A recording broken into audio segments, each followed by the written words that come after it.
We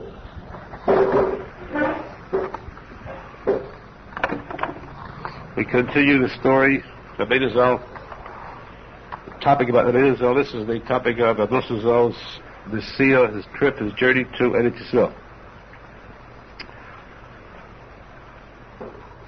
The next step of the journey was from Istanbul to Alexandria, and on Thursday, as we explained, 3 days before Shavuos, Rosenfeld entered into Alexandria.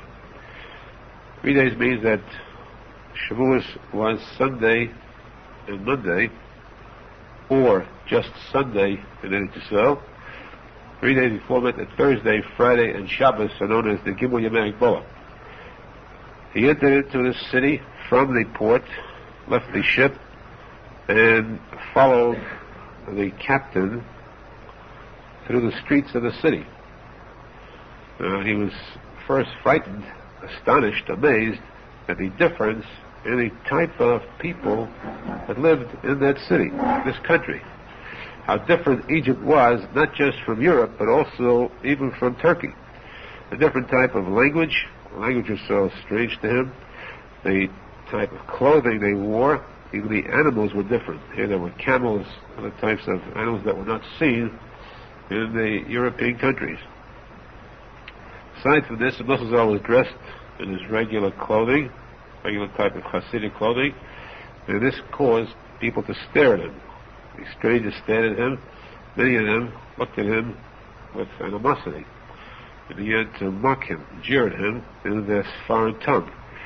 But Rosenfeld said that Baruch Hashem, no one touched him. No one attacked him physically. He went through the streets, these narrow streets of Alexandria, following his captain. And suddenly the captain, walking ahead quickly, disappeared from sight. He was now left all alone, in a strange country, a strange city, strange people, no idea which direction to take. So he decided to just keep walking. He walked through the streets, passing different types of stores, shops. Finally, two Sephardim decided to help him. They saw he was in trouble. They came close to him. They began to speak to him in sign language. And he asked them they should bring him to the house of the Chacham. And he's the chief rabbi of Alexandria, of Egypt. These two agreed. They brought him to the house of the chief rabbi, and Rosenfeld felt he can now find his way around. As long as he will have a Jew to speak to, one to guide him, he is safe. Rosenfeld said that, he stated very emphatically that not for nothing do Jews say 3 times a day, we give praise to Hashem for the miracles that Hashem performs for us every single day. If we'd stop, look, study ourselves, we'd see how every person experiences miracles, but he's not aware of it. He's too busy to notice this. Miracles that are done for us, the evening, the morning, the afternoon. The kindness of Hashem is infinite. It is enough, more than enough for every single person, and this kindness is practiced. Every person enjoys the benefits of this kindness in the form of miracles. He would just stop to notice and to say this tefillah of Neidim with much more kavanah than it rates. Rosenfeld felt in this strange land he should be able to find his way, arrive at the house of the Chacham, chief rabbi there. And so he began to speak to this chief rabbi, who was Jewish. He was Sephardi, but he was still Jewish. And he could not get together with him in the language, because the Hebrew of this Chacham was so strange, the accent was so pronounced. For those who know Nehawi, or Arabic, Egyptian Arabic, the Hebrew, the pronunciation of their letters with the Gimel, Ra, and the Taf, and so forth, very confusing. It was difficult to communicate with this rabbi, but still, they did understand each other. And the first thing the rabbi did was to ask him, in a sort of an angry tone, why did you come here at a time of war? What business do you have here at a time of war? So, you're a burden to us now. Rosenfeld said, well, at least, give me at least a place to stay, to sleep. The chief rabbi asked, do you have money to pay for it? Rosenfeld said, isn't there a mitzvah in this country too, Rav Nosson, to accept guests? The rabbi said, we have that mitzvah too, but only for 3 days. We accept the guest for 3 days, and then we eject him. Rosenfeld said, 3 days is enough. Meanwhile, after that, we'll daven further. So he said, good. Get me a home, a place where I can stay. The Chacham called upon a man to direct Rosenfeld to the house, special house. The man will be his host. This person directed him, brought him to the house, and when he came there, the man's wife was there, but the man was not home. Rosenfeld refused to stay there and asked to be led to the place, the store where this man was working, and he would discuss with him about his staying in his home. He went out to the marketplace. This man who was guiding him brought him to another woman in the street and told this old woman to lead Rosenfeld to a certain address. Rosenfeld walked at a distance from this woman because in that city they were very theistic. Men and women did not walk together, as is the custom with Arabs, and something we should adopt. A very good idea. Imagine not having to walk in the street, talk to your wife. That's for the future world, it's paradise. So this woman brought him to the store of the host, the home he's going to stay. And he asked this host, he pleaded with him, bring me back to my ship, because I have my chaver, his partner. Actually, we said this was his Talmud, but he called him his partner, his chaver, his friend, who he had traveled with.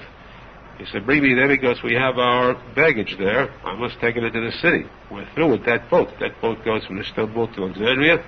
That's it. The next boat is one that goes from Alexandria to, this is the final leg of the journey, to Eretz. But I must get back to the ship, take the baggage off, and get my chaver. So the host took his son, small boy, and told him, go to the seashore and bring Rosenfeld to his boat. There you'll help him get his baggage off. This boy began to walk with Rosenfeld, and he asked the name of the boat. Rosenfeld did not have any idea whatsoever what the name of his boat was, what steamship line. He hadn't asked about it originally. So he felt very badly. He felt very hurt deep inside because he realized that this was so important a bit of information. Without this, there was no way he could ever find a ship. But he decided to try anyhow. This boy took him to the seashore. There were small rowboats, or small boats that were handled by 4. There were no motorboats in those days. Yet, the riders, the ones who rowed this boat, would take on passengers, bring them to the large ships. This boy asked for one of these small boats to carry them to the large ship, and he asked the Rosenfeld, what is the name of this boat we're going to? And he said, well, it's up to you to find it. It's not my affair. That's why I brought you here. This boy tried to rent a boat to bring him to ship X, unknown. He couldn't do it. So they finally had to return. They came back to the host, and it was very embarrassing. Rosenfeld didn't want to be embarrassed by this boy. The boy said to his father, how can I bring him to the boat if he doesn't know the name of the ship? Rosenfeld said, it's not my fault, it's this boy's fault. He doesn't know how to hire a boat. He had a boat to take us there, otherwise we could have found it. So, and Rosenfeld said the fact was that both of these claims were true. So he felt safe to avoid this embarrassment. A little while later, a friend of his host, whose name was Aharon, came over, and he spoke of Rosenfeld's language. He was a European Jew who had lived in Alexandria for quite a while. He said he would help Rosenfeld to find his ship. This Aharon went back with him. He rented a small boat, and they started to travel around looking for his ship. It would seem simple. If you go to the port here, you'll find 2 or 3 ships. there were dozens or hundreds of ships located in different sections for some reason. In those days, there were no planes traveling and not many trains, so every voyage took place either by mule or by ship. So the port meant the entire coastline was filled with ships close to the coast. In a distance, it was impossible to find this easily. Until it got dark, they were forced to go back to his place where he stayed. He spent the night there, and meanwhile, this Rabbi Aharon asked Rav Nosson if he has any sefer he brought from his original city, Europe. Nosson said, I do. I have a Likutei Moharan, the Menachem sefer. Rabbi Aharon looked at it and bought it immediately. Nosson he was overwhelmed with joy. And out here, in this remote part of the world, Alexandria, Egypt, the land of Tumah, he was able to spread a sefer, the word of Rabbi Arizal. He said, for this alone, it was surely worth this entire thing. So also, of course, he spoke about the Torah of Rabbi Arizal. He was able to mention was the Torah of Rabbi Arizal to sell a sefer, knowing that he was the first one ever to bring Rabbi Arizal's words to this country. Now, he stayed at this home. He was accepted very nicely, and sitting there, they get to speak about, with his host, the next part of the voyage, getting to Yerushalmi. He was told that the best ship to take is one that goes to the city of Tzidon. Tzidon is near the Golil. That's close to Tzfas. And this, of course, he decided immediately to do, as soon as possible. In other words, right after Shavuos, he would take the ship. But the problem still was getting back to his own boat. The morning, this was already Friday morning, he still hadn't gotten back to his ship. His chaver, Eliezer, did not know where he was. Morning he went to shul, and he asked this boy led him to shul, and he asked him to find him a mikveh.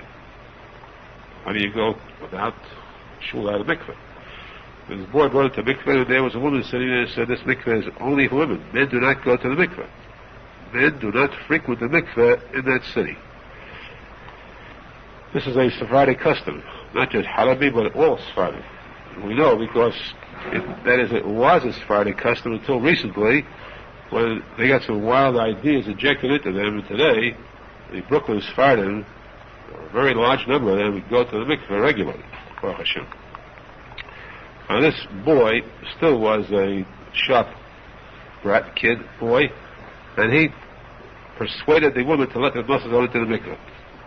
Nosson felt rejuvenated. It was a new life going to the mikveh. This, of course, is a purification process for the neshama, and it enlivened him. It gave him new chiyas. So while there in the shul, he had to borrow a talus and tefillin. He left his on board the ship. So he borrowed a talus and tefillin. Nosson writes that this was one of the strangest experiences of his life, because the talus was made of cotton, Egyptian cotton. Whoever wears a talus of cotton instead of wool? This was one thing. Secondly, the tefillin were so tiny, they were less than a finger's width. Of course, they didn't say it should be 2 fingers wide, but at least 1 finger, that's even less. It was so tiny that you could hardly see it. He'd never seen tefillin that was so tiny. Miniature-sized tefillin. Naturally, the parshas were kosher, but written very tiny form. This was the custom of the Sephardim.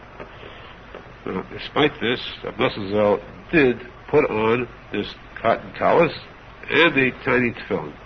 Once in his life, he had to wear this kind of a talus and tefillin, which is an important item to know that it is proof that these tefillin were kosher. The fact that he put them on. Because Nosson had more than X-ray eyes. He could tell these tefillin were worthy of wearing. Then afterwards, he completed the davening. He went back to his host, and then he decided to go back again to search for this, for his own ship. He came back to the port, to the shore. He took a small boat with very young children who were at the oars, And they couldn't get anywhere until they came to a larger canoe, rowboat. They switched to that, and they decided to go through the waters, approaching every ship they could see and inquiring. Every time that he was asked, what is the name of that boat? After all, we're going in vain. He said each time a person asked him that question, it was like a dagger striking through him. So they kept on going until they told him that the Turkish boats were in a certain section. They were riding past these Turkish boats, and Moshe decided to stand up and just scream, Yud Eliezer, his Chaver's name. Perhaps they could bring him out. To no avail. Finally, they came close to a boat which he thought was his, and on the deck were standing all these sailors who by now had known, they knew and recognized him. They started to call out to him in a friendly manner, and they called Eliezer from down below. He came up on deck, and they were overjoyed at having been reunited. They quickly took their baggage out of the boat, put it on board this rowboat, and they rowed back into the city, traveled to this home where they stayed, and they were now together again, able to continue the journey further. Arizal writes, as a Hakoras Teva, to recognize, to show his thankfulness, how grateful he was. He writes in his Sefer about the Aharon, Zalis Rabbanon, who helped him. He said many blessings he wishes to be bestowed upon this Rabbanon. And Shuli's Rabbanon was destined to be his aid, his assistant. In the time that Hashem created the world, it was already destined in that this would occur. Of course, this is part of history. This is part of Torah history, the story of this great tzadik, Tzadik Emes, in this journey, and to have Aharon help him, this was B'Sheshes Me'Bereshis. Then, this was already Friday afternoon, they now prepared for Shabbos Kodesh and for Yom, because Shabbos was Erev Shavuos.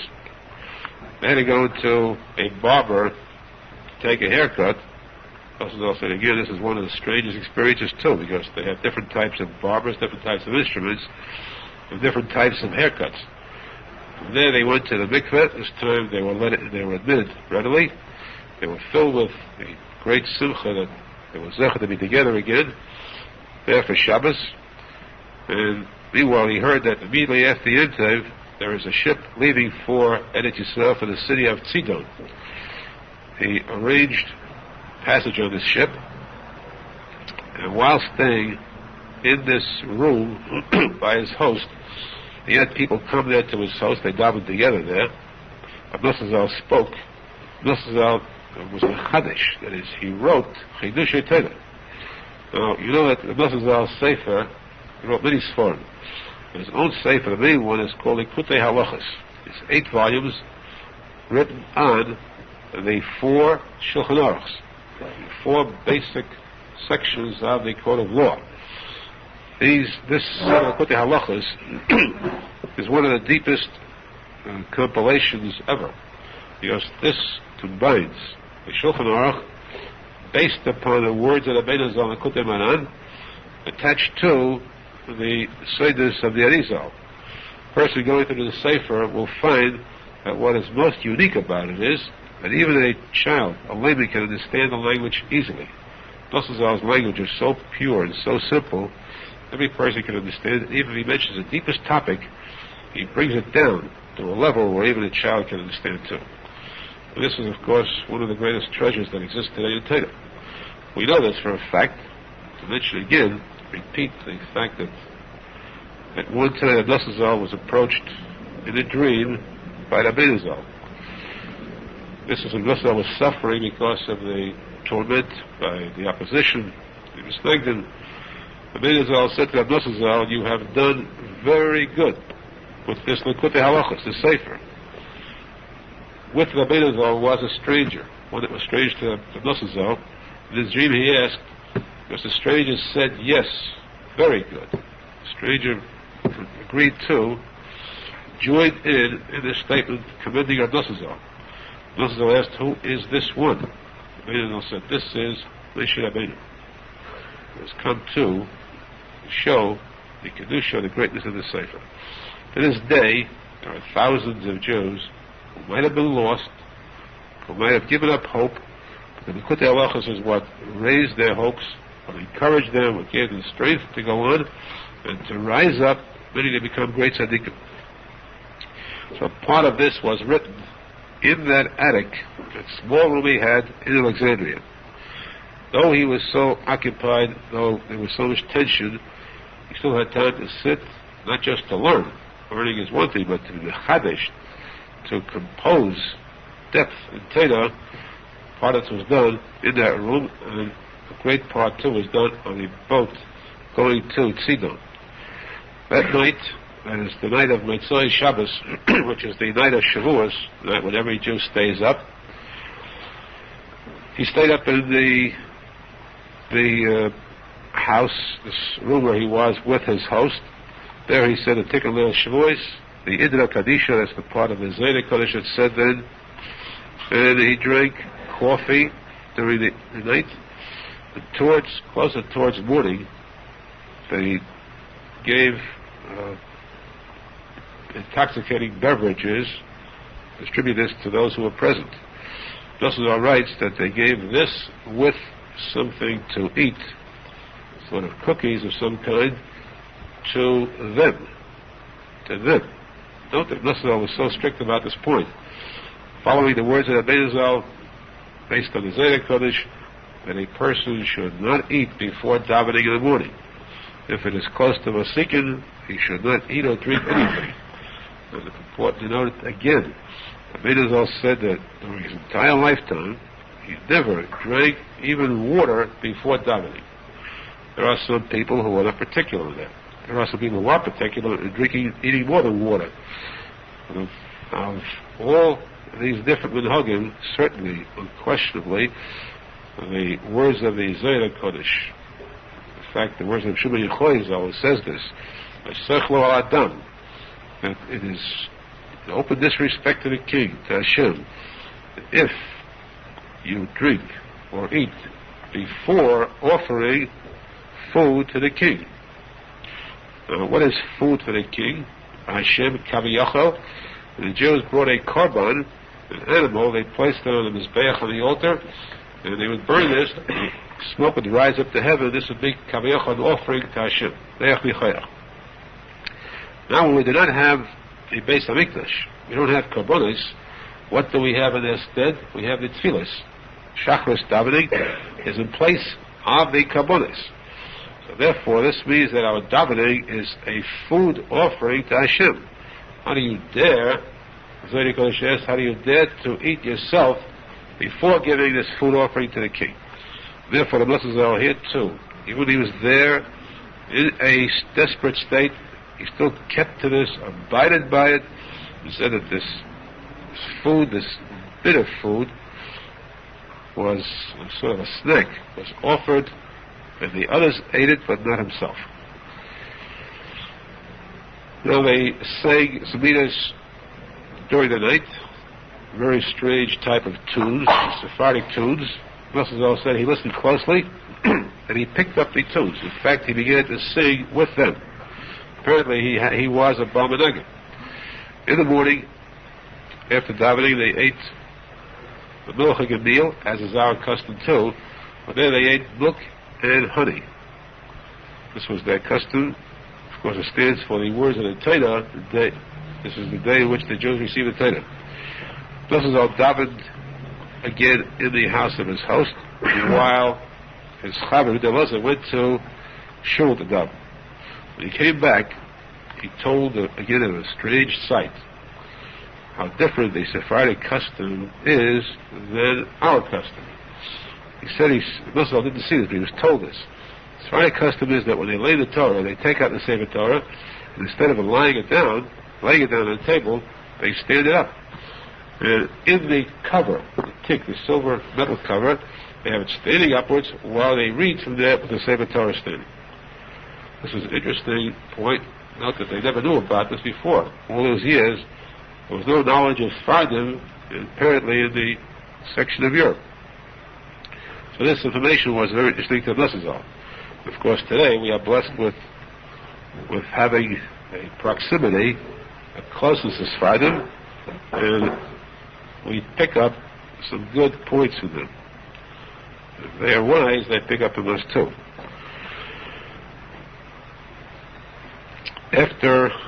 On the second day of Shavuos, Arizal became ill because of some of the food he ate. It was only a temporary ailment. After Yontif, he wanted to get this passage on board that ship, but there was no money. Expenses were very high. He had no funds and no source of income. This time, Aharon again paid himself. In his own pocket, he paid for the expenses of the ship. And he came before this Chacham, this chief rabbi. The chief rabbi said to Arizal, "It's time you left." So he said, "Well, how about helping me with some funds, some money?" The chief rabbi said to Arizal, "Why should we help you with money? Why do you deserve it? When you're doing something which is so alien to our beliefs. In a time like this, it's a wartime, a time of danger, you're going there to Israel just because you want to visit graves of tzadikim? Sounds familiar. That you Israel visiting graves, that's why you go? But this was said by the chief rabbi, so it's possible that even you can find there's a Chacham Bashi who attacks ideas like this. Arizal replied, if I was going as a tourist to see the Negev, to see the colored waters of Eilat, I would deserve being helped, right? But because I'm going for a sacred mission, because I'm going for the tikkun for my neshama, therefore I should not be helped. Arizal said it, of course, in a very persuasive manner, very convincingly, and the Chacham finally decided to help. He took out a sum of money, and he helped to raise some money. In addition, Arizal sold a few more of the Sfarim, and so he now had enough for passage on his ship.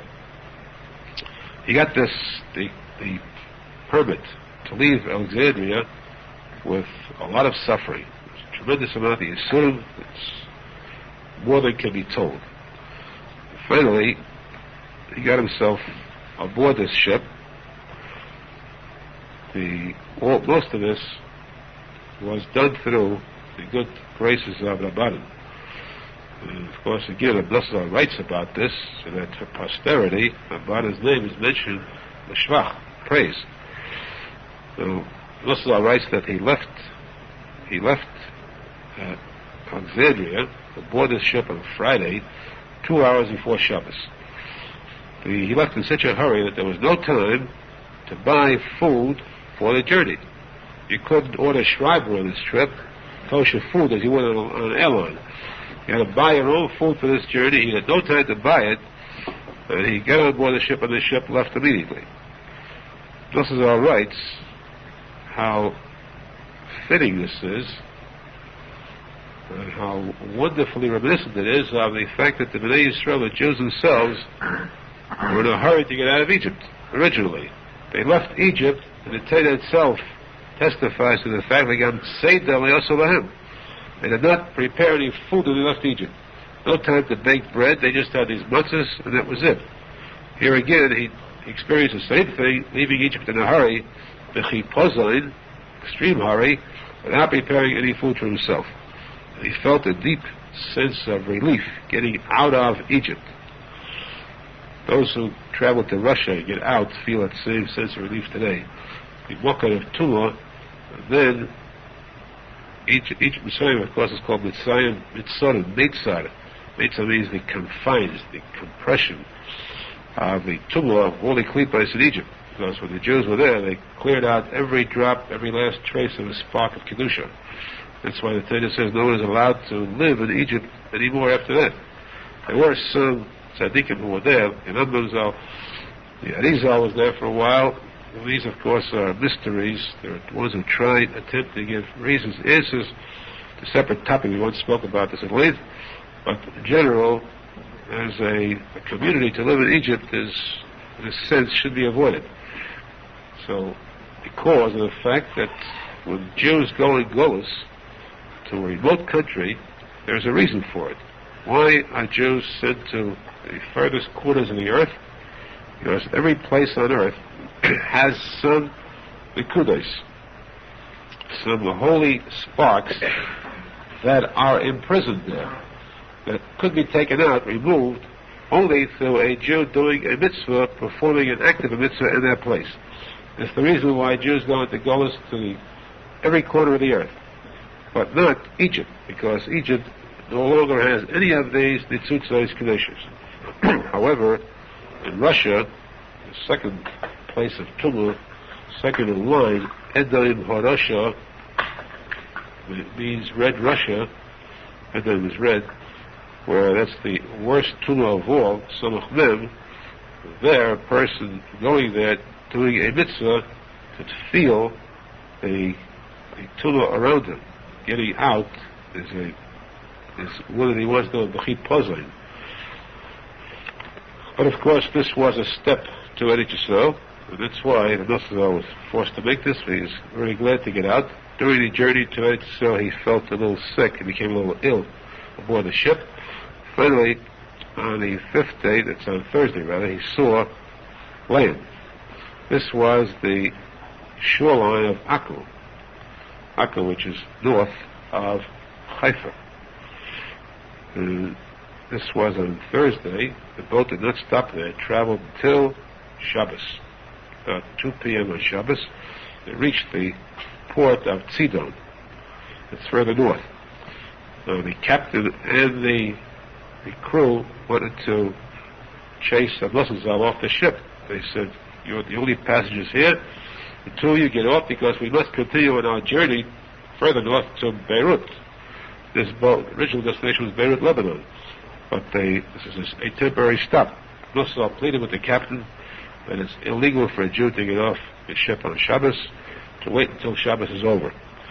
The captain conceded, and they waited till just as soon as Shabbos ended. They were forced to throw the baggage off the boat, and they got off on shore and were met by Jews in the Sidon port, who were amazed to find Jews coming from Europe by Alexandria.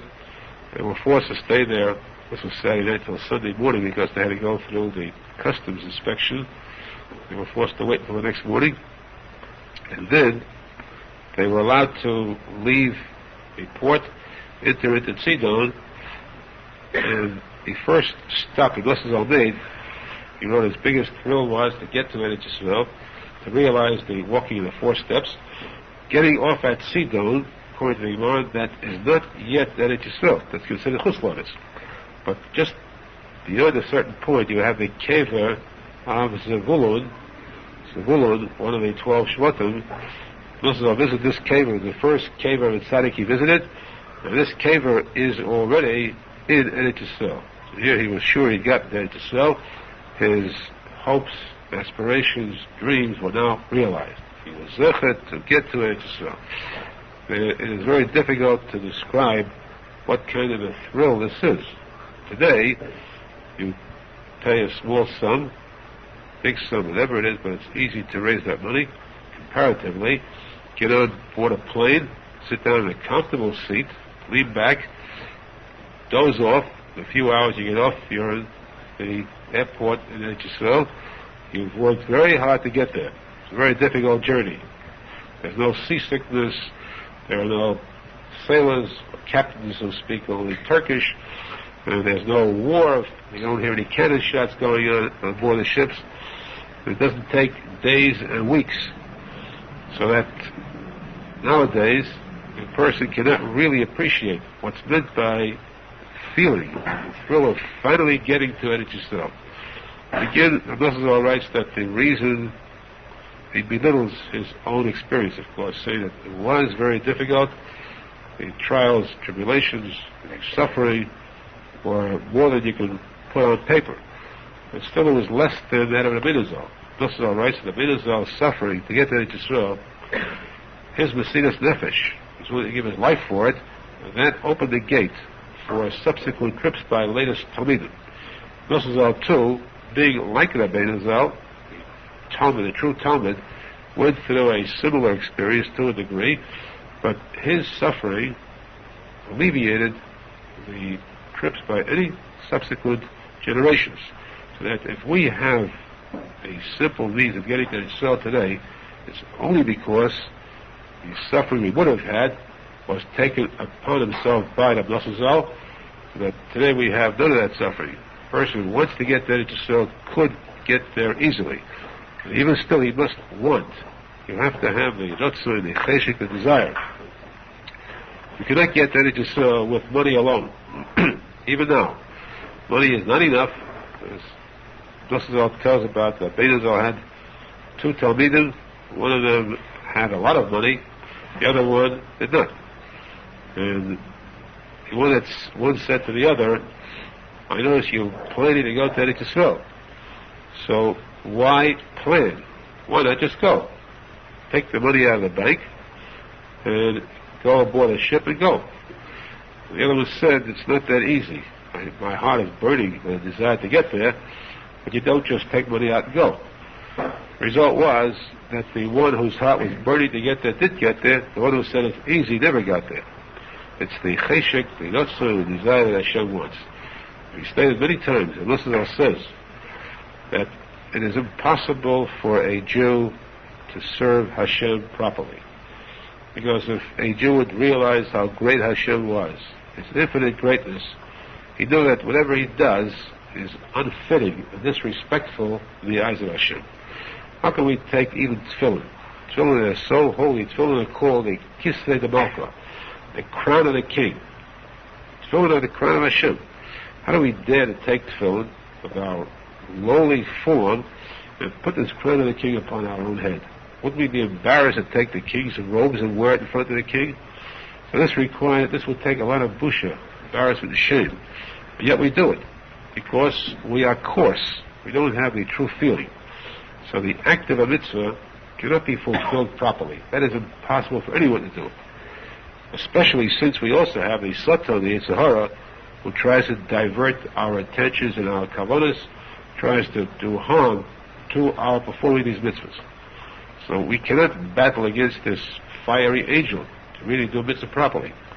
But what we could do perfectly, and that's what Hashem wants, we could want to do mitzvahs. We cannot fulfill them right, but we could have a burning desire. I want to serve Hashem completely, with all my heart, with all my power. I want to, but I cannot. But even if I cannot, I still want to. And Hashem says, it's not your actions, but your desire that I want. Rachmana liba boy. The Gemara says Hashem wants the person's heart, not the actions. The heart is the center, the core of all that is holy. Bina is in the heart. And Arizal says, Rachmana liba boy. V'neish lamed beis, Rosh Tevis. It is so important that all the names of Hashem are included in this word. V'neish lamed beis, Rachmana liba boy. 232 is the combination of the four names of Hashem, of, Sod, Bon, total is 232 names of the base. So all the heavenly worlds combined, all the Kedusha is included in this one item, desire, cheshek. This a person can do, and this is why, even today, if we are very low compared to the greatness of tzaddikim in the past, we cannot do mitzvahs like they did, we cannot fast as they did, we cannot study Torah as they did, but at least we could want to. We would like to be, we'd like to be like Rabbi Yaakov. We'd like to be the biggest league in the world. We'd like to be that. We want to be that. We admit that we have our shortcomings.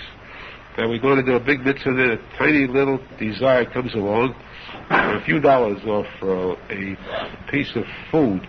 We're willing to skip doing a mitzvah and sacrifice the Kedusha for something that is so low, so base. That's how we fall in action. But deep in our heart, there still burns a desire to overcome these temptations to be able to serve Hashem properly. It's that desire that Hashem wants.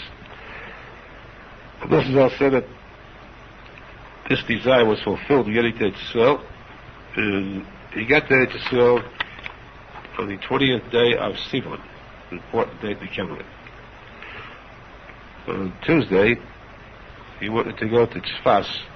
Tzfas is the city of the Arizal, city of the Kabbalahs, he was anxious to get there. The Beidus have been there too. So he hired mules.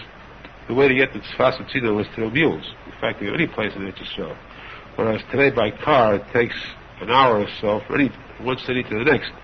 Here it took days of mule or horseback to go from one city to the other.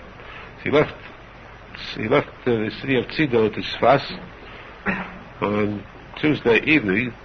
He traveled all night, non-stop, until Wednesday. And of course, the more he traveled, Rav Nosson felt the elation that he's traveling, he's walking, he's moving. He's moving in Eretz Yisrael. Every time he was moving, riding is like walking. So he counted the steps. Each time the mule moved, he's going 4 steps more in Eretz Yisrael. This was continuous. Imagine a whole night where he lived so many years in Europe in his own city, hoping and praying and craving for this privilege of walking 4 steps here. Every minute that went by, he had these 4 steps. So he did not sleep at all that night, traveled the entire night, and then he rested the next day on Wednesday. On Thursday, they arrived at Tzfas. Tzidon to Tzfas. It's a short trip. A little less than an hour today. It took him from Tuesday to Thursday to arrive in Tzfas. When he got there, he got to Tzfas. This is the central city. In Tzfas, there are the Prushim. Prushim are the, we call them today, they're known as Misnagdim, or the Lumdim, or the Litvaks. These Prushim saw the Nosson and usually as they're coming on this muleback, they came out to greet him with a warmth, a happiness that he wasn't accustomed to seeing. The whole city came out to greet him, marveling that people from Chutzlords would come at a time like this to Eretz Yisrael. They were the first ones there in 2 years' time. And not one Jew had arrived in Israel for a period of 2 years' time. This took daring and courage, and they appreciated this. And Nosson gave them letters from the Shulchan, the ones that went out to collect money for them. They were overjoyed with this. They gave Nosson a proper covering. It was fitting. And then, a short time later, the European Jews from Tzfas came, met Rav Nosson. They began to give their regards from their families in Europe. And this time he was accepted with royal fashion. He was brought to a home, and there they called upon all the leaders of the city to come to receive these reports.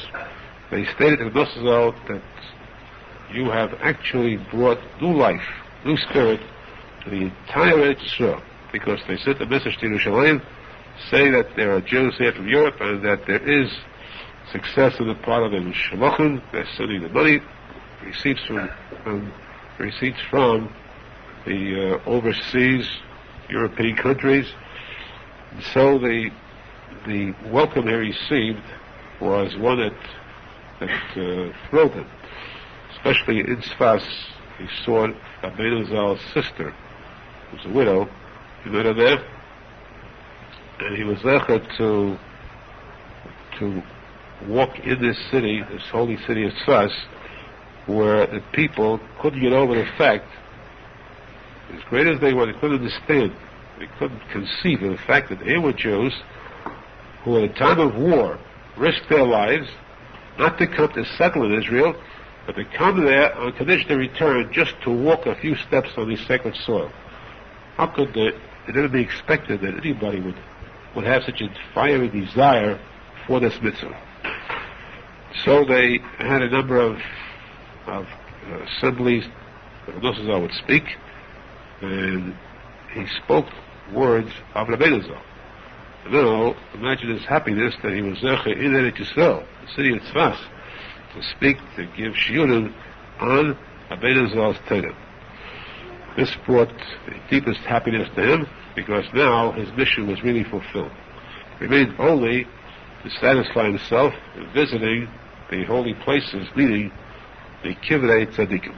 That's the next section of the story of Nosson's experiences in Eretz Yisrael.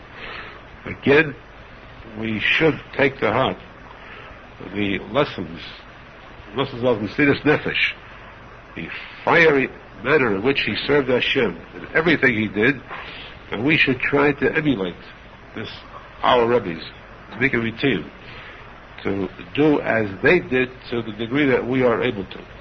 And by doing this, with the solid emunah, pure emunah, we'll be zecher to a true iskashus, to the tzadik emes, to Rabbi Arizal, and thereby merit, be worthy of seeing with our eyes the coming of Mashiach Tikuney Zohar. Amen.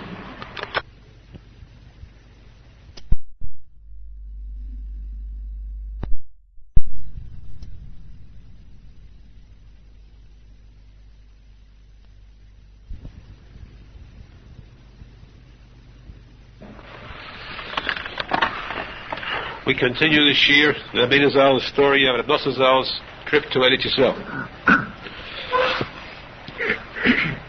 This story, by the way, is a sheer in Torah. Rabbi Arizal stresses that of all the Torah, of all the phases of Torah that a person can study, the deepest, the most precious, the holiest, is that which deals with Sipuri Mesias of tzadikim. Because this is what can arouse a person's neshama to much greater heights and accomplishments, B'kedusha. Moshe Feinstein had reached the city of Tzfas finally. He got there on Thursday. He was given a very warm welcome. And then on Friday, Erev Shabbos, Moshe Feinstein began to visit the Kemes Akdeshim. Moshe Feinstein tells that on Friday he went to the kever, first the tzin of the Arizal, and he tells that next to the Arizal there are two other kvorim that look similar to it. The kever of the Ramak, Hamishik Kudavida, one of the Bali Kabbalah, the Makzal, and the Shleimah Al-Kavetz, the Mechaber Av L'Chodedi. Those who have been to Tzfas, remember that the Arizal Tzion is one of three. The Arizal is the furthermost Tzion of three that lie parallel to each other. And adjacent to each other you have these three Tzionim, and that is usually the first ones that a person visits when he goes to Tzfas. From there, Moshe Feinstein went down to the cave of the Beis Yosef and the Al-Shech Zal. Beis Yosef, the Mechaber of the Shulchan Aruch, the Al-Shech Zal, who was the first Rebbe of Chaim Vital before he became a Talmud Arizal.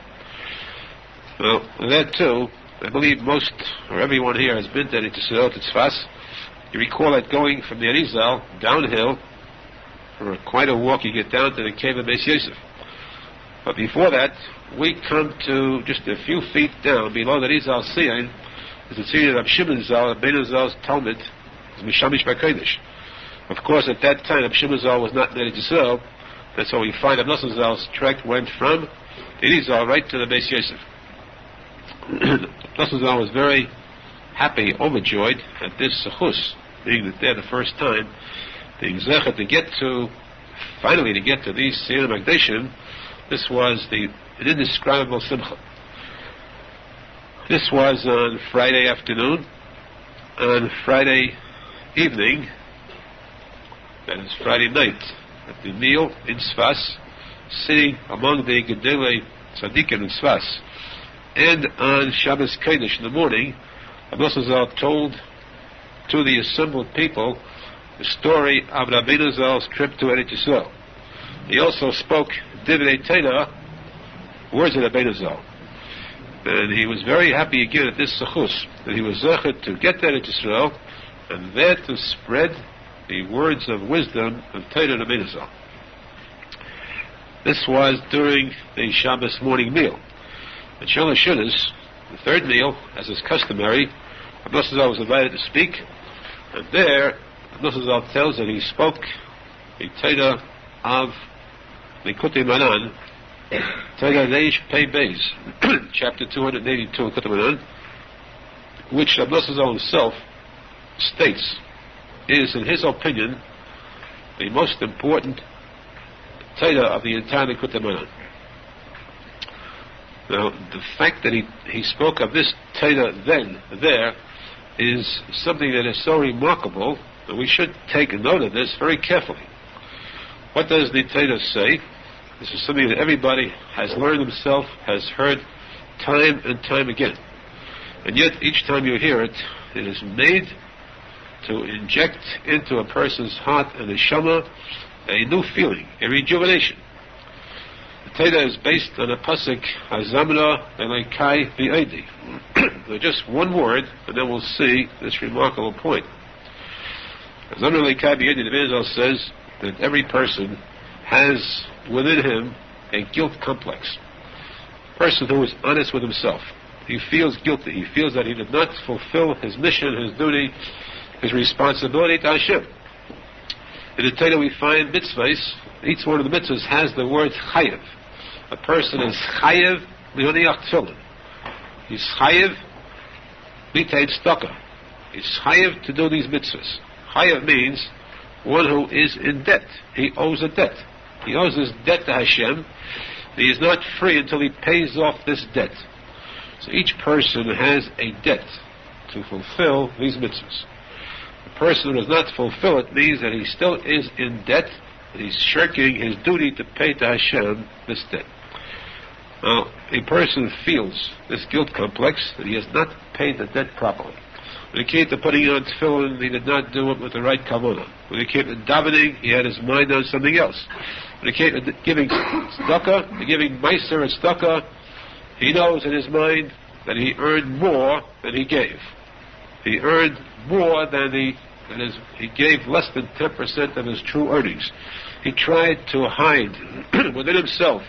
He tried to cover in his own mind a certain amount that he still feels guilty of not having paid up. Or he feels guilty in that he did not help another Jew where he could have. He did not give up himself for the sake of others.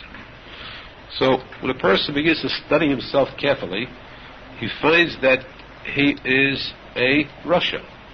Rasha means he is guilty, he's evil. The person begins to look at himself with disdain and with a feeling of despondency, as though he himself is lost. What chance do I have of coming close to Hashem if there's nothing that I do properly? There's nothing that I do good.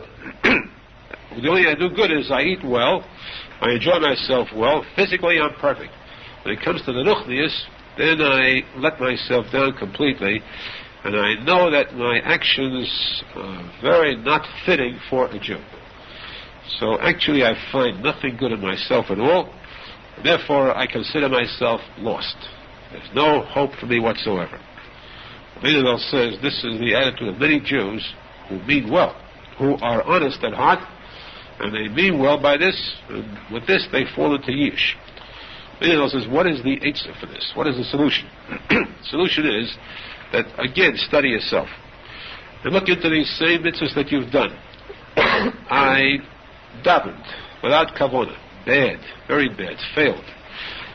When I davened Shemona Esrei, my mind was on different things, very bad.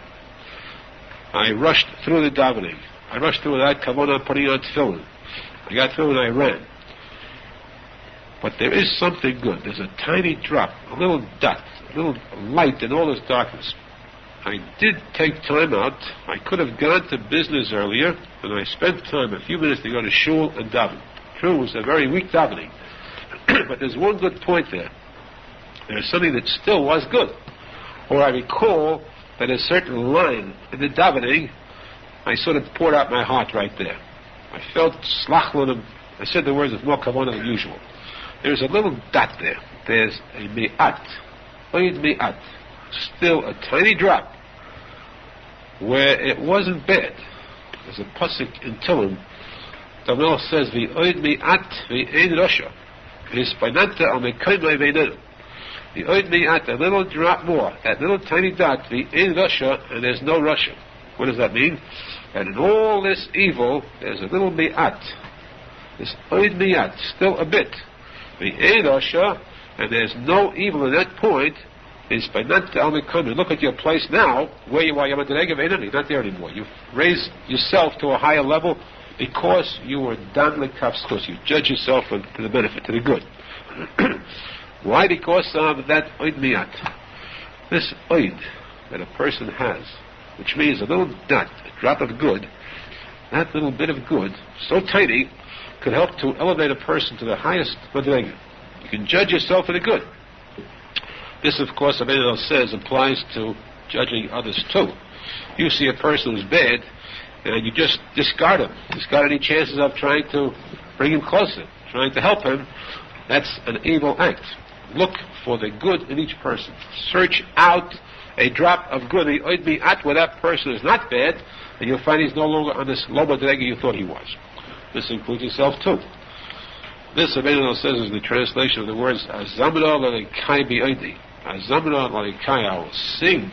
How can a person sing when he feels so badly, when he feels so despondent and so heartbroken, so low? But bi'odi, with that oid mi'at that I have, that oid, Azamra l'Ekai, I'll sing forth in happiness bi'odi with my oid mi'at. And this is what will raise a person, help a person to serve Hashem, because once he drops this atzmos, this sadness, this low feeling, he's up high. Very good. This is a wonderful statement, naturally. Let's study the statement ourselves, and we'll find that to us, this is a ray of hope in a dark world. Here we thought we were finished, we were wiped out. What good are we compared to tzaddikim? We are nothing. Our davening, our learning, our living is zero compared to good tzaddikim. I'm speaking about myself, some of you. So what chance do we have? What chance do we have in serving Hashem if our lives are so poor, impoverished spiritually? The answer is, Arizal gave us the key. Arizal said, do not despair, because every Jew has this oid mi'at. And because of this oid mi'at, then you're no longer a low person, you're high. Raise yourself with this oid mi'at and sing to Hashem a song of praise and happiness. Azamra l'Ekai bi'odi. Good. This, we see, is wonderful for us. If not for this statement, we'd be lost. Arizal says, all the Torah's teachings of Arizal, this was, he felt, was the greatest and most important lesson. But we can understand ourselves saying that. We can understand that. For tzaddikim, what have they got to worry about the oid mi'at? They're complete, they're perfect. They haven't got oid mi'at that's good. They are cool on Torah, completely perfect. What do they need this little drop of good to change from a rasha to a tzaddik? There's no evil within them at all. So why then, two questions, why did Arizal himself say about himself, I feel that the best Torah that I have learned is this Torah, Azamra l'Ekai bi'odi, and this is the most important Torah that I have seen, ever heard yet, spiritually, ruchnius. Arizal, who was so pure, who was a tzaddik, kodesh, tomim, Torah, needed this oid mi'at. The answer is that we do not know tzaddikim. We do not realize that this is the greatness of tzaddikim. The keduvasam is their amisanusam. Their anivas is so pure that if you think that you consider yourself low, that you need the oid mi'at, you have no idea what they think, these tzaddikim. To them, they grasp at this assistance, this help in ruchnius as a lifeline, as oxygen, as life itself. This, therefore, Arizal, knowing this, gave this shear to the tzaddikim living in Eretz Yisrael, who lived in the holy city of Tzfas, who lived and breathed kedusha constantly. And to them, this was giving them a new life. So that this Torah applies to everyone. No matter how low a person is, no matter how great or how high a person is, this Torah, Azamra l'Ekai bi'odi, is a chiyus, a life that's injected into a Jewish neshama. That's why Arizal felt that at Shalosh Shudas, which is known as Mokh Bizman and Aibod and Ivan, the holiest time of the Shabbos, holiest time of the week of the year, at that moment to give, the Torah considered the holiest and most important of all. This was Shabbos afternoon. On the next day, on Sunday, Arizal again went to visit the Menachem Mendel. He went first to the kever of Hosea ben Be'eri, Navi Hosea, and to the kever of Hosea Navi's father, Be'eri himself. He also visited the kever of the Yanukah, which Arizal revealed the fact that a person may visit there. People were afraid to visit because of fear of a poisonous snake. Arizal was the first one to enter into that cave, and this paved the way, opened the door for others to come to visit. Nosson also visited the cave in Sfas of Arizal's daughter, her husband, and her son. All three are buried together on that same cemetery. Nosson visited there. He felt it his duty, of course, to visit Arizal's family who are buried there. And then, going still further down, he came to the Tzion of Rabbi Pinchas ben Yoel. It's the last Tzion in the old cemetery. In fact, between that now they have new graves. And that's the circle of fallen rocks. There, he went to the mikveh of the Arizal. Note the mikveh is an old mikveh. There's a certain good feeling knowing that we person is zecher to go to that mikveh. The Menachem Mendel himself was there too, not too long ago, so over 100 years ago. But the idea that this mikveh has been frequented by the greatest tzaddikim, the Arizal himself, naturally. And the power of this mikveh, the kedusha of that mikveh, as is known, is claimed what it can do for the neshama of a person eternally. Nosson went to this mikveh, and with that he culminated that day's visits. On the second day, that is on Monday, Nosson went to the cave of Rabbi Chutzpis Hameturgamon, who was one of the Asenis Hanugei Malchus, one of the 10 rabbis who were killed by the Roman king. And the cave of Rabbi Yehuda HaKohen, that was on Monday. On Tuesday, Nosson went in the morning to visit Miron. Now from Tzefas to Miron, as everyone should know, have experienced this, it's approximately 9 kilometers, or about a little less than 5.5 miles. This 5.5 miles takes approximately 10 minutes. Now, the average traveling time, not going too fast, takes 10 minutes from Tzefas to Miron. 10 minutes or less today. Of course, it is a winding road, so actually the distance is less than that if you take a straight line. Those days, Nosson traveled by mule. And the distance, this short distance, he left Sfas in the morning and got to Miron just before noon, which means a good few hours for a trip that is so comparatively short. And then, of course, Nosson visited the most important, the cave of Rabbi Shimon Yechoyzel, was of Rabbi Shimon, above the top of the hill of Yochanan Sandlar, Beis Hillel and his Talmidim. Nosson mentions the fact that Hillel HaZokein is buried inside, more in the inner recess of that cave. And then Nosson says he visited Rabbi Yitzchak in the entrance of Rabbi Shimon Yechoyzel's Chotzer, the yard, entering Shimon Yechoyzel's Sion. There's a yard there. On the right side you have in Sion Malka Yitzchak, Yitzchak Nafcham. Nosson writes that he visited that Sion of Yitzchak. Now we once spoke about this, and it's worth mentioning again, because this too is the main part of the story, showing the moral lesson we can learn. Nosson writes very simply, he visited Rabbi Yitzchak Tzion, which is in the yard of Rabbi Shimon Yechoyzel's Me'odah, the cave. A straight statement like that, when the Arizal says befedish in his writings that the Hamayin Am, the people, of course this is Rav Shmuel Talzal who writes this, commenting on the Arizal's words. The Hamayin Am, the average people, make a very serious mistake because they think that Yitzchak Nafcha is buried in the cave of Shimon Yechoyzel. This is a serious mistake.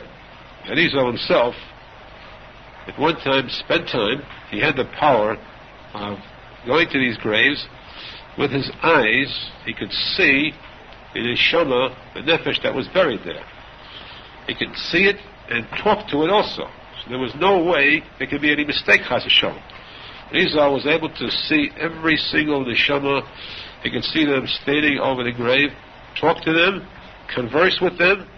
He wrote down, he charted this map exactly where each one of these tzadikim, these tanoim, were buried. This, Rabbi Nachman wrote in a sefer showing, directing a person how to reach every one of these kvarim. Nowadays, of course, we have the Ministry of Tourism has put up signs in Israel with arrows showing where the kvarim, the kaimus of these tanoim are. In those days, they didn't have the Ministry of Tourism. Arizal himself went and made certain exactly where each tana was. So there was no way that there could be an error there.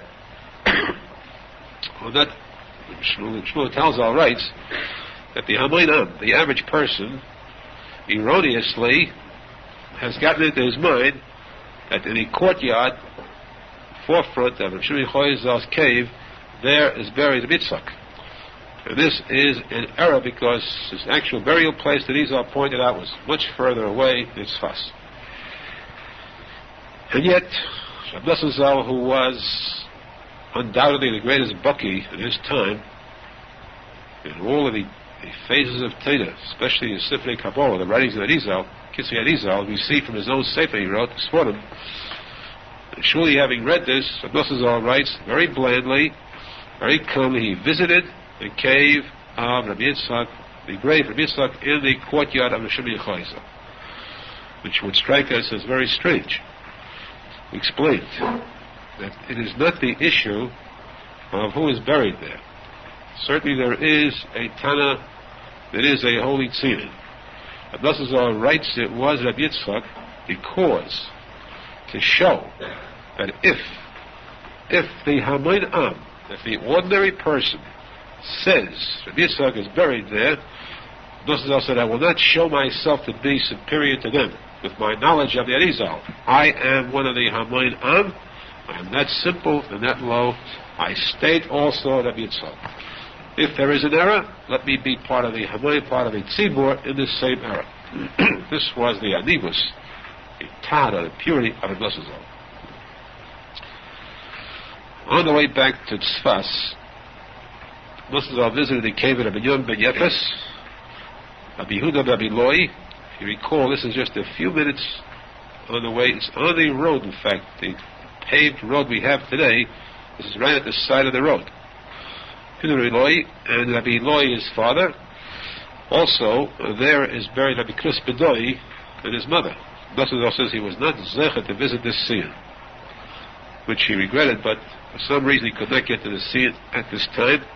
Probably there wasn't enough time to visit it, because Bedoi is the one mentioned in the Zayra Kodesh, one that the Shimon Choizal and his Tamid went to visit, whose home he went to visit after his stalkus. And on the way to Minon too, Nosson he visited the B'yesi de B'yekas. This was all on Tuesday, his trip to Minon.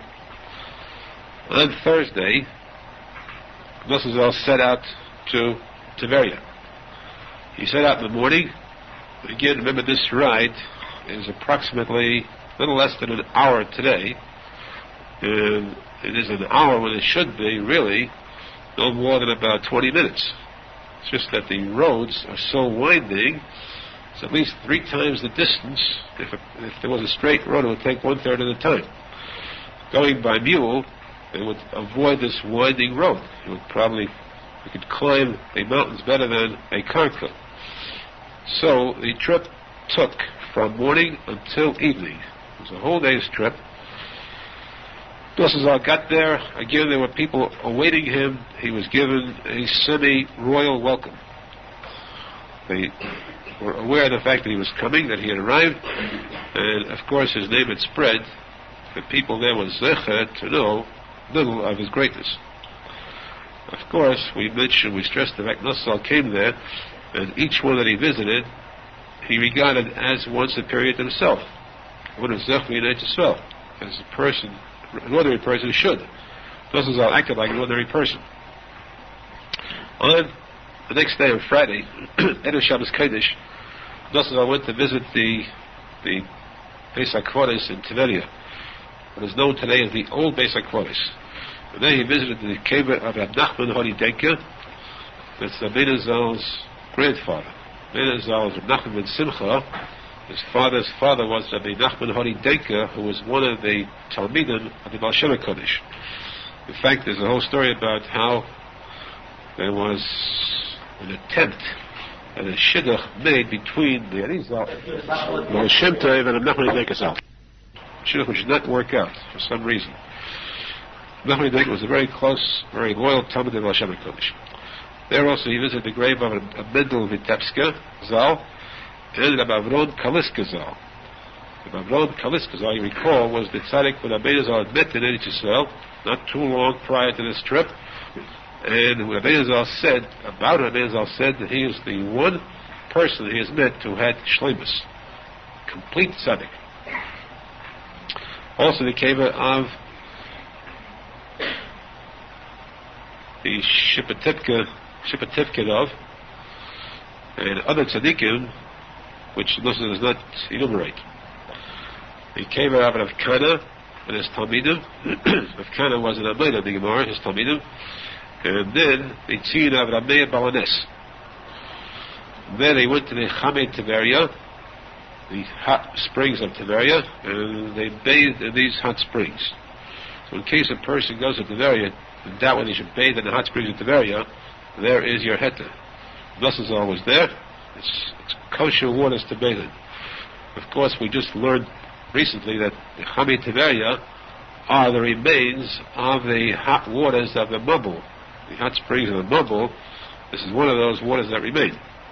But they do have, the Gemara, they do have very curative powers, very powerful, therapeutically, they are excellent. The Keva of Rabibio, Nosson says, it was known to have been buried in an upright position, standing. Now, it's interesting to note that Nosson says this, again, a strange item to note. Bibio is buried standing. This is something that is passed down, the Kabbalah, from father to son. It is not clearly written about it being buried standing.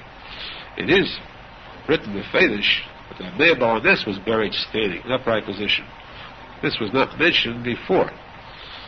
So again, there is a hidden reason for the Nosson making these statements.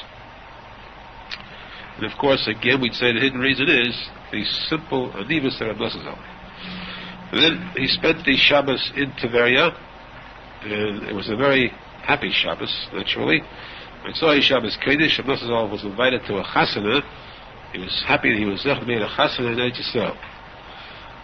Those days, of course, the chasana in Yisrael was different than these days because it was those days. Nowadays, too, it's a big schus to be in a chasana in Yisrael, or anywhere to be in a chasana, especially if you're part of it yourself. On the next week, on Monday, still in today, Nosson visited the kever at the tziyun of Rabbi Akiva and his 24,000 Talmidim.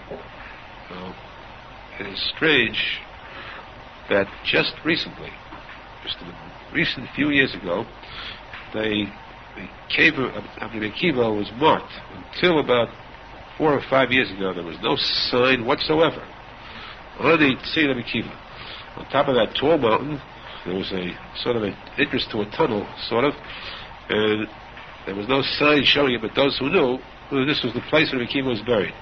Now, someone recently gave of his own, one of the Sephardim there, the Mishabeach Sephardi, and he built, at his own expense, he built a beautiful tziyun, with a dome, a enclosed dome.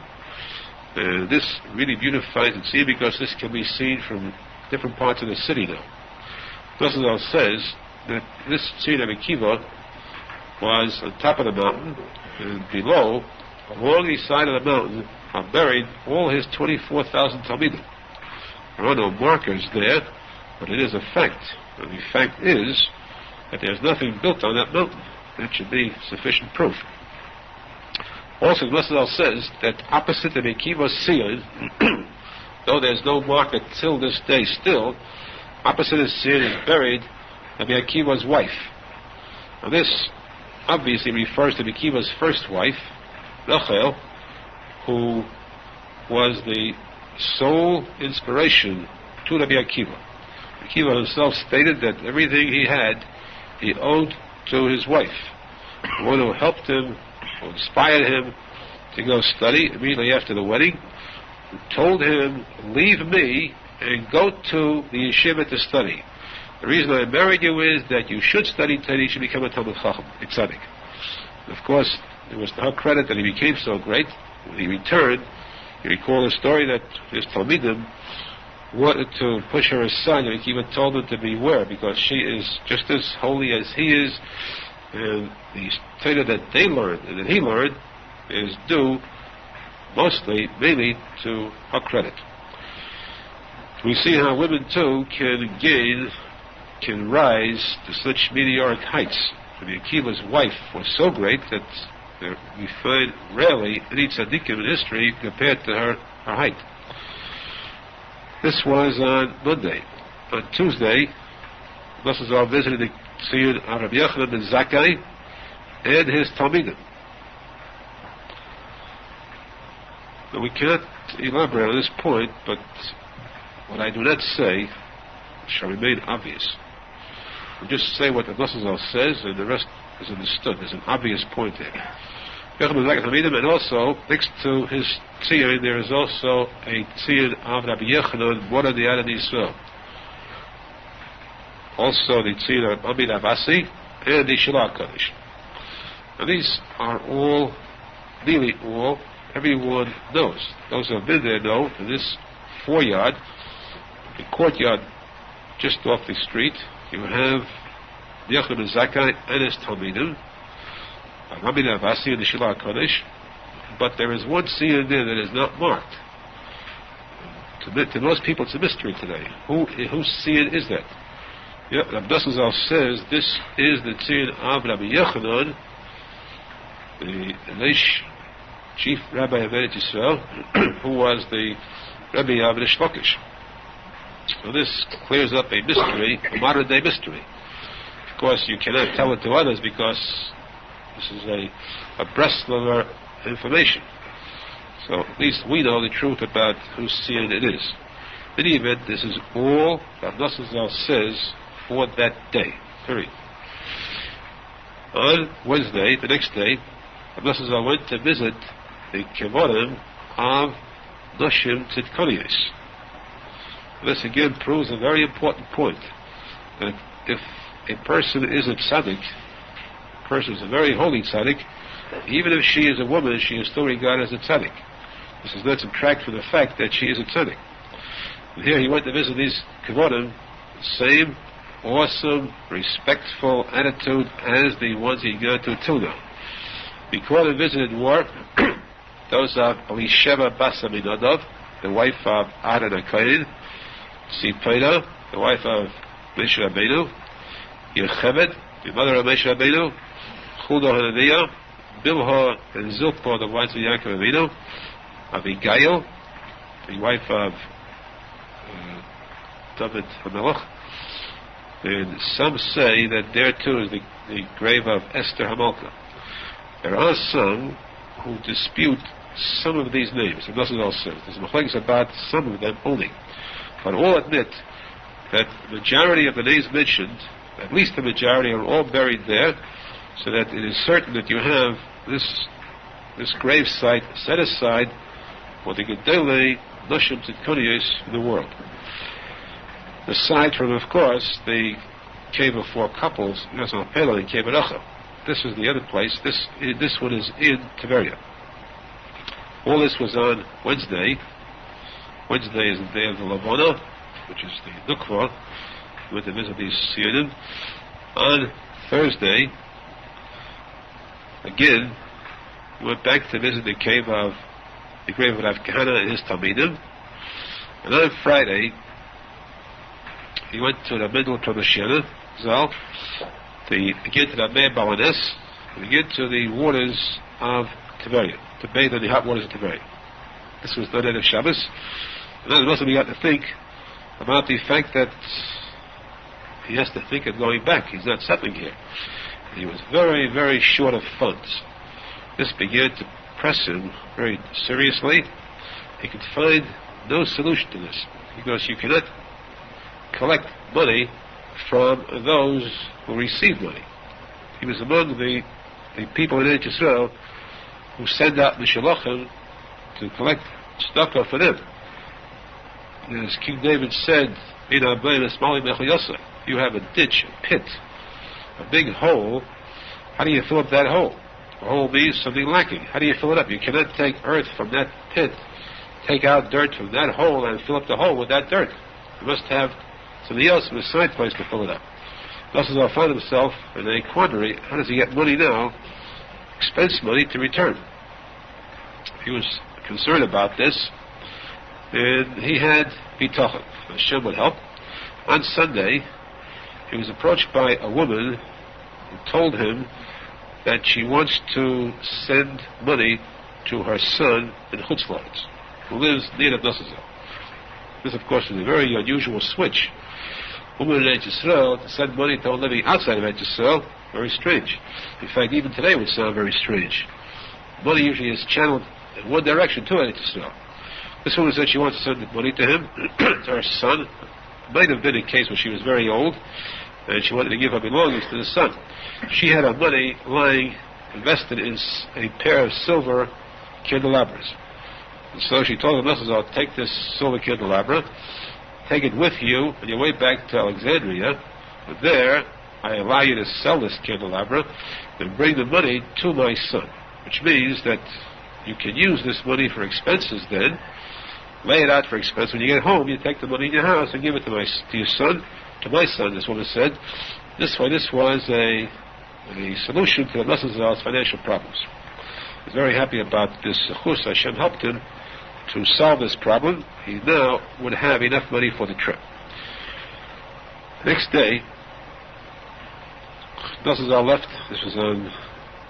He stayed over Shabbos. This was on Sunday. On Monday, he left Tveria. And he got to Tzfas on Tuesday. It took a day to get back to Tzfas. In order to get, if you recall, to get to the port, Tveria is more to the west. And we go more to the east. And we go towards the west, the Mediterranean Sea. So from Tveria towards Tzfas, and from Tzfas to the port to Haifa.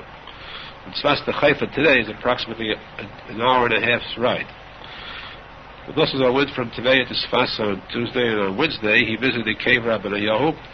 On Thursday he visited the cave of the Arizal, and he stayed there in Tzfas until after Shabbos. On Monday, again the cave of Rabbi Hoshea. On Tuesday he left Tzfas in order to his first leg of the journey to return home. And when he left Tzfas, practically the entire city joined together to the Malavet to accompany him on his way out. Very important to have his accompaniment, because this is supposed to save a person from any dangers on the journey. It's possible that the dangers that confronted him later, he was helped a lot by this large accompanying group, especially so many tzaddikim. He left Tzfas on Tuesday. He traveled the entire day, and on Wednesday he arrived in Haifa. It took him probably more than 24 hours to get to Haifa from Tzfas. An hour and a half journey by car today, and all that not on soft cushioned seats, but on the back of a mule. If you ever tried it, you find that it's very difficult to go for an hour, especially Moshe was not accustomed to riding on backs of mules.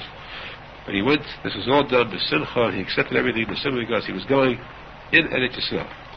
He arrived on Wednesday in Haifa, and on Thursday in Haifa he went to visit the Mikonos Akdashim there.